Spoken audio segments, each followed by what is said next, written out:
Hello and welcome to all our viewers in Nigeria and around the world to News Circle on Global Television, coming to you live from the nation's capital, Abuja. I am Aneti Patrick. A quick reminder that Global Television is on TV channel 365 and Star Times channel 276. Gunmen have abducted passengers, including candidates of the ongoing Unified Tertiary Matriculation examination being conducted by the Joint Admissions and Matriculation Board examination along the Makurdi-Otukpo Road in Benue State. The victims were said to be traveling in a Benue Links bus from Makurdi to Otukpo when the vehicle was attacked. The bus reportedly was conveying about 18 passengers, was intercepted near Otukpo around 8 p.m. by suspected bandits who took most of the occupants into the bush. The Defense Intelligence College has launched a counter-ambush intelligence and movement security course to counter threats. Speaking at the opening ceremony of the program, the Chief of Defense Intelligence, Lieutenant General Emmanuel Udendeye, said the role of the Defense Intelligence Agency remains central to national security, as intelligence provides the foundation for effective operations, enabling troops to anticipate threats, guide decisions, and protect national interests. This comes after concerns by the rising frequency of terrorist ambushes targeting operational bases, convoys, patrol teams, and logistics movements. The Nigerian Army has laid to rest the remains of the late Commander, 29 Joint Task Force Brigade, Brigadier General Oseni Brima, Captain Ismail, and other soldiers killed in recent insurgent attacks in Borno State. The attacks were carried out by suspected Boko Haram and Islamic State West Africa Province fighters who launched simultaneous assaults on multiple military positions in a strategic town in Kaga local government area along the Makurdi-Damaturu Highway. This comes as troops of the 115th Task Force Battalion repelled a fresh attack by suspected terrorist group. President Bola Tinubu has congratulated Romuald Wadgani on his election as President of the Republic of Benin, describing his victory as a reflection of the trust and the Beninese people have placed in his vision and record of public service. In a personally signed letter to the President-elect, Tinubu commended the government and people of the Benin Republic for conducting a peaceful poll and pledged Nigeria's full cooperation with the incoming administration. Wadagani, who serves as Benin Republic's Minister of Finance, secured an overwhelming majority of votes in the presidential election held on April 12, 2026. To education matters, the Minister of Education, Olatunji Alausa, has urged Nigerian graduates to embrace innovation and entrepreneurship as the key tools for addressing the nation's economic and infrastructure challenges. The minister reaffirmed that the federal government's renewed hope agenda remained on track with a strong emphasis on strengthening technical and vocational education as a driver of productivity and national development. Alausa, who spoke during the 23rd graduation ceremony of the Federal University of Technology, Ilaro, expressed confidence in the capacity of young Nigerians to drive meaningful change.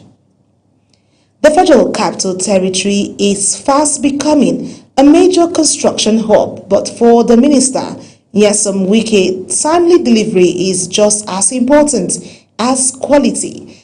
During an inspection of ongoing projects, the minister warned contractors to meet the May-June deadlines ahead of President Tinubu's 3rd anniversary of phase sanctions.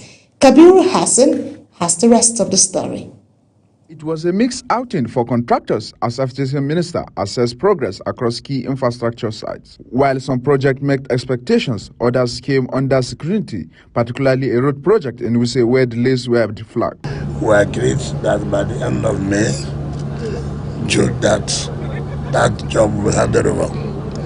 But as we went there today, and the representative of the company people saying a different thing. I'm not going to accept that. So I'm not happy with them.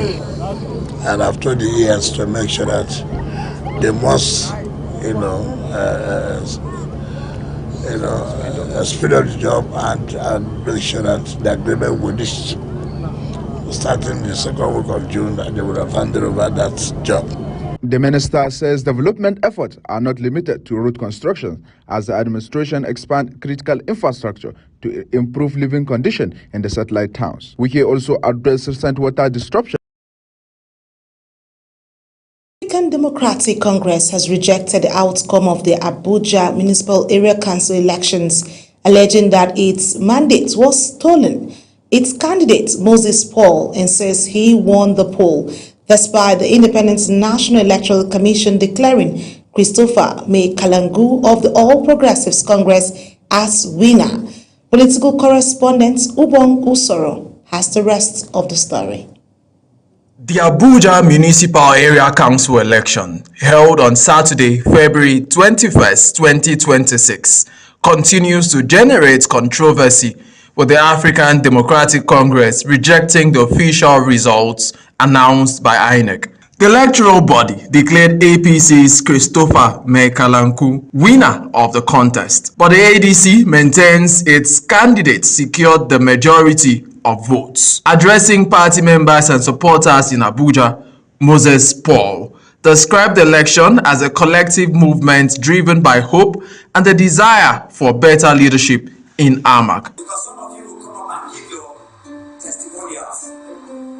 You tell us so that the world can know some of this that happened. Because after today, He also acknowledged the support of key political figures, including Atiku Abubakar, Peter Obi, Rotimi Amechi, and Rabiu Musa Kwankwaso. He called on party members and residents to stay united and committed, stressing that the struggle for justice, equity, and credible leadership is far from over. Meanwhile, prominent ADC member and Director General of the Obedient Movement, Tanko Yunusa, says the outcome does not reflect the will of the people. nobody's a lie. So if you come inside this place now, you just say, where is the agent of ADC? But the agent don't collect 200,000 people, okay, go hide the jack. And you're going to shout, where the agent? When the agent there? And the agent don't answer. What did they talk about? The ADC says the outcome of the election will not dampen the resolve of their supporters, insisting the ADC is a movement for building a new Nigeria. Ubong Usoro for Global Television News. To some health matters, a medical expert has advised Nigerians to ensure regular health checkups in order to tackle ailments and diseases. Chairman of the Association for the Advancement of Family Planning, Dr. Ejike Oji, says implications associated with ignoring health checkups could lead to catastrophic outcomes or death. Health correspondent Zarau Nasir has more. A medical checkup is a proactive, comprehensive physical examination performed by a healthcare professional to detect potential health issues, assess disease risks, and promote preventive care through lab tests, screenings, and family history reviews. In an exclusive interview with Global Television, Dr. Oji highlighted the importance of medical screening. He said, checkups enable doctors to offer advice on healthy lifestyle adjustments. 70% of the deaths we are recording in the country now is based on the facts that people are ignorant. They are not doing the right things.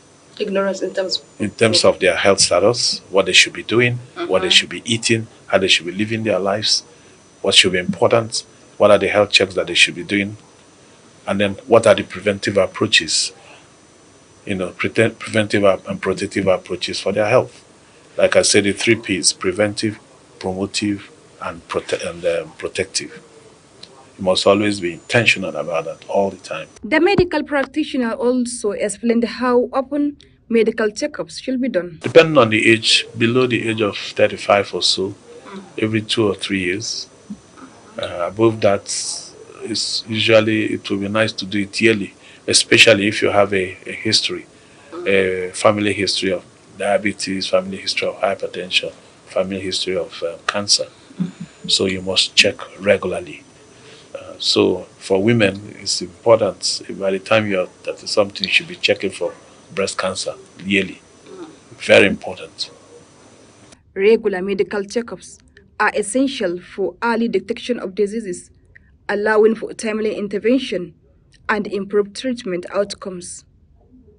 Zahra Unasir, Global TV News.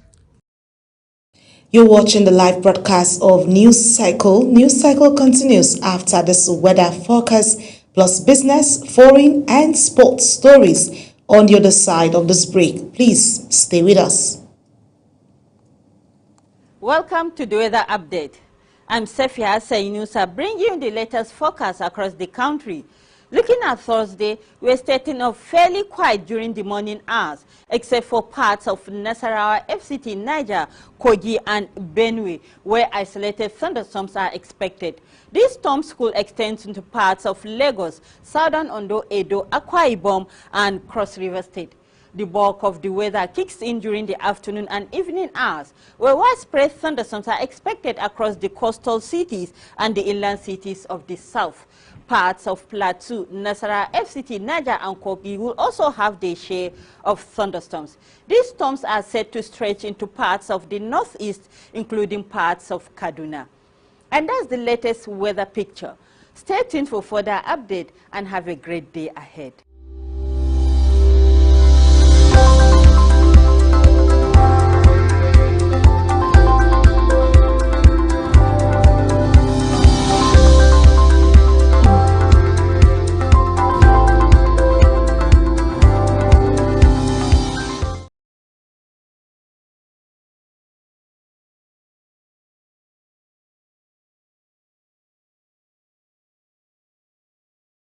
It's good to have you join us back on News Cycle. In business, the Senate has given the Nigerian National Petroleum Company Limited a 2-week ultimatum to appear before its Public Accounts Committee and account for a staggering 210 trillion naira flagged in audit report covering 2017 to 2023. The company is expected to respond by April 29, 2026. National Assembly correspondent takes it from here. The Senate's Public Accounts Committee says the management of the Nigerian National Petroleum Company Limited must appear unfailingly before it to explain what it described as unaccounted 210 trillion naira contained in audited financial reports spanning 6 years. The committee specifically directed the Group Chief Executive Officer, Bayo Ojulari, to appear alongside former Group Chief Executive Officer Mele Kyari, former Chief Financial Officer Umar Ajia, Dr. Bala Wunti, as well as external auditors of the National Oil Company. The resolution followed a motion moved by Senator Osita Isunazo and seconded by Senator Adams Oshomele during its sitting.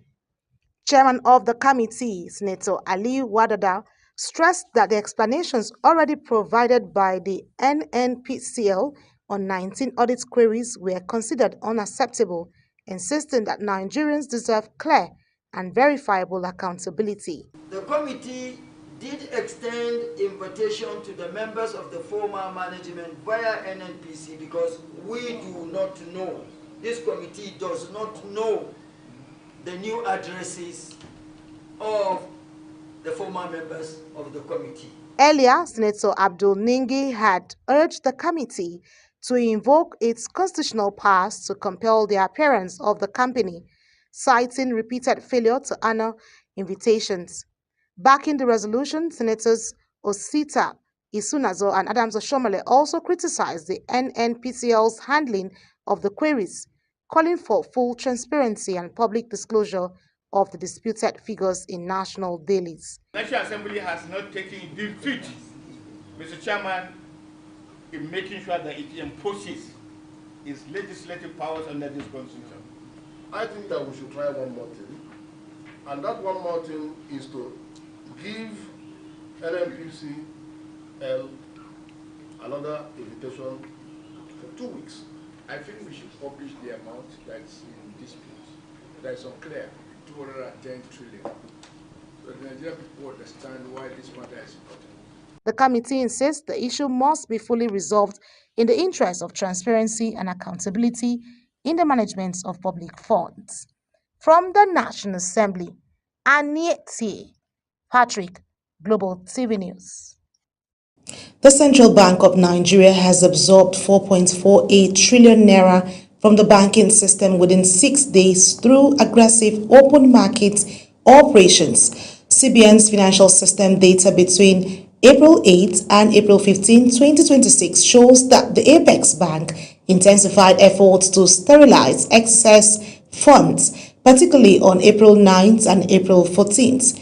Consequently, banks' opening balances, which rose steadily earlier in the period, dropped sharply to 99.05 billion naira on April 15th from 135.76 billion naira the previous day. The Federal Ministry of Agriculture and Food Security, in collaboration with private sector partners, has conveyed key stakeholders in Abuja to drive a new investment-focused initiative aimed at boosting local production. Speaking at the stakeholders meeting, the Minister of Agriculture and Food Security, Senator Abubakar Kyari, said Nigeria must shift from policy decisions or discussions to concrete actions. The minister, who was represented by his senior technical assistant, Ibrahim Al-Khali, noted that although the country once dominated the global palm oil market in the 1960s, it now produces about 1.4 million metric tons annually, far below domestic demand of over 2.5 million metric tons.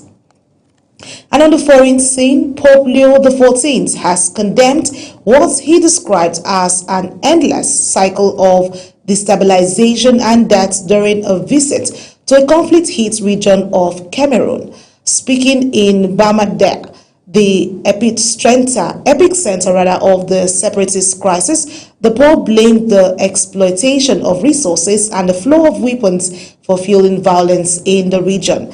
The visit, made under tight security, follows a temporary ceasefire declared by the separatist groups, allowing thousands of residents to gather and welcome the pontiff. The United Nations has warned that tensions in the Great Lakes region, which consists of Rwanda, Burundi, and DR Congo, remain dangerously high, with the humanitarian and security situation deteriorating to what it describes as a worrisome level.